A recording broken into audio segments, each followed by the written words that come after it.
an kan hin jedhu viidiyoo bunni sun bunniidha moo buneedha maqaan ishee bunni isa kalariidha moo maal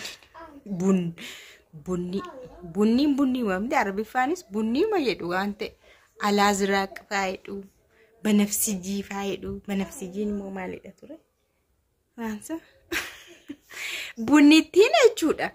Viidiyoo shin ayyuu faana hojjette sun har'a laalee an har'a dhufe narra bu'ee laalee intalooni jarri lamaan garuu boolla tokko kee waraabamanii firummaa qabu laata. Naamana bunnii fi ayyuuni muudiin isaanii tokko, hojiin isaanii tokko, dubbiin isaanii tokko, qallinni isaanii tokko, bifni isaanii garuu ayyuun bareedduudha. Dhugaa isaa dubbanne ayyuun liqimqim yaalachu qoonjoon ምንም አይወጣላትም karaa kanallee bareedina jechuudha. Karaa bareedinaallee dhugaa dubbachuu waan hafte tokko hin qabdu qalloodha moodelistiidha fuula ishii kun shinqat jettee bareedduudha.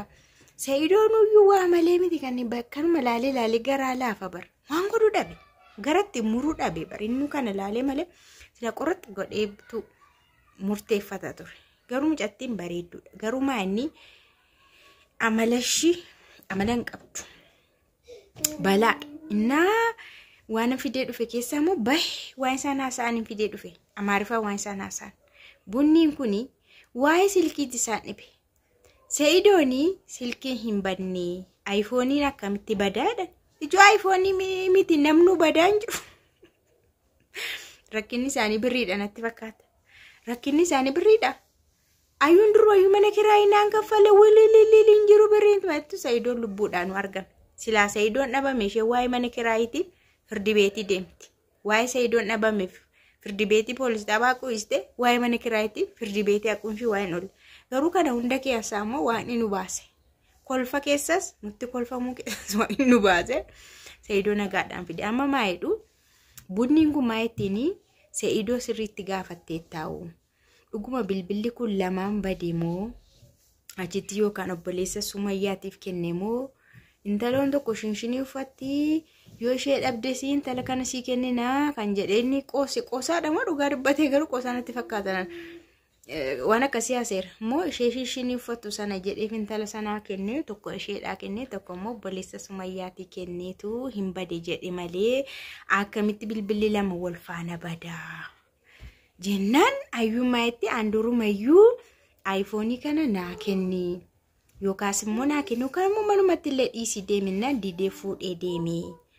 Anillee iPhoneii qabu durama ani iPhoneii iyyuu hin qabu akkamitti bada iPhoneii ni jette jedhaniitu gaafadhu. Anaaf garuu naa hin liqimsamne waa'een bilbila kana waa'een iPhoneii kana waa'een Samsungii Ultra High 323 kuni naa hin liqimsamne gaafadhu jettee buniin kuni argitanii hiriyaa badduu qabaachuun hin ta'u waa'ee mana kee akkatti ishiin sitti waan hin taane si gorsitu dhiisi jechuu qabdi sila dhiisi mee humaa'uun gaafatila laaftooppiin nuti dabalamee Sa'idoon badeerredhe xirrig jedhee haa baduu ati qofti baga argamteedhaniitu sila Sa'idoo haamilee isaa eeganii jajjabeessu ofiyyuu rakkate nama safaana dhaabbatu iyyuu dhabe nama safaana ijoollee isaa barbaadu nama tokko dhabee jira barree Sa'idoo qofuma raataa qofuma bakka jabinuma isaa kana harkaan kennatu hin boo'u ciminuma isaa kana malee itoo nama tokkooti qaata harka kennate aaree ol galee dhiisee ol galayyuu ture. Silaa kana kan gorsuu qabdu bunni banafsijiin kuni maqaan ishee maalidha yuutinna isheen silaa itti namammoo dirredaa wajjin naquu qabda. Dirredaallee wajjin dhaqxee siin hoteela si kaa'ee gadi beemoo Sumayyaa barbaaduu qaba. Maaliif biraa haftee waan isheen gorsitu akkas jetteetu viidiyoo guutuu waraabde. Amma maal jedhamaa guguun mucaa wayitti baatee deemamoo mucaa wayitti dugdatti baatee deemamoo isaan sun jalaa dhukatanii adiraashaa isaanii dhabee fi jara faana naannee deema. Ishee kana maal gochuu anqalbaadhaan baatee dhaqee hoteela kaa'emoo jara barbaada maa jechuudha. Argitanii hima ijibbaachisna dhaniitu bara Sa'idoo ma ijibbaachisne Sumayyaas nuffisiisne achiin hambisnaadha. Sumayyaa achiin hambisna Sa'idoonis ijibbaatee dadhabe olaa galu ufee haa galu manatti ayyuu biratti haa galu. Hojiini maqaan ishee hojiin bunnii sun jechuudha.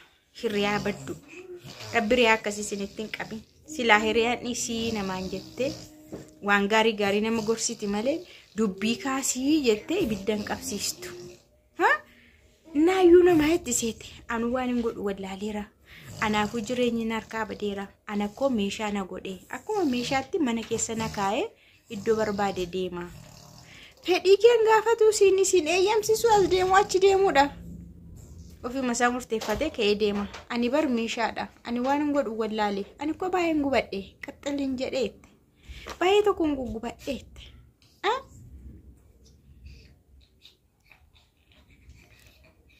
Meeshaa akka taate subbarteetti.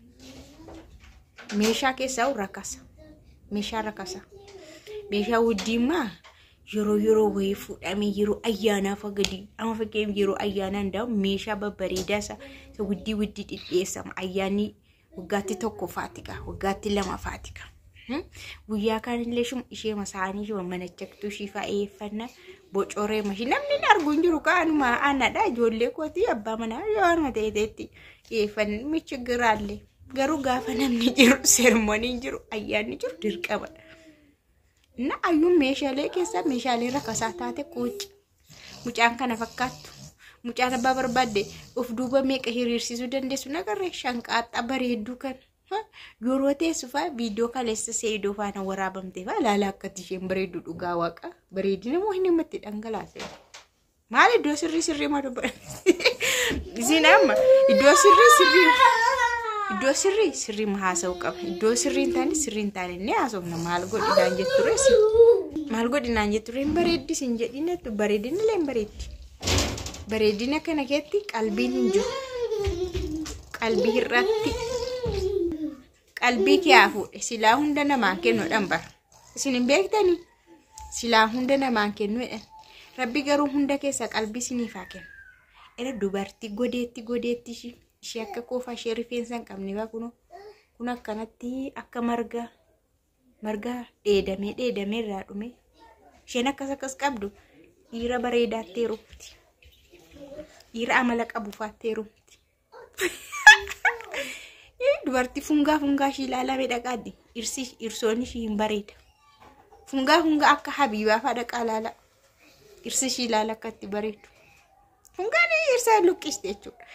Maaliif beekta qalbii kenneeraaf waan ta'e immoo beekumsa wayii kenneeraaf gatii kanaadhe gatii kana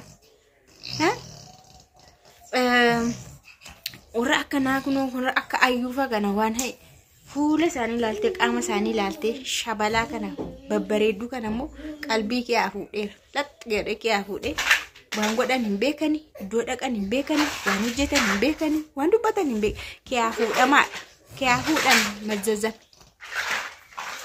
Nah, akatti videoon isaanii kanatti ture anin beeku garuu Sa'idoon video kana faa yeroo laalu bunitti sana irraa yoo kute malee hin taane hiriyummaa ishee hin taatu hiriyaa badduudha hiriyaa waan hin taane nama gorsituudha hiriyaa dubbii nama barsiistuudha hiriyaa hammina nama barsiistuudha hiriyaa dubbii kaasii namaan jettuudha you know. Nah, akasih sini. Ini wes naga singgah pakai randu bimat tanjare. Wih.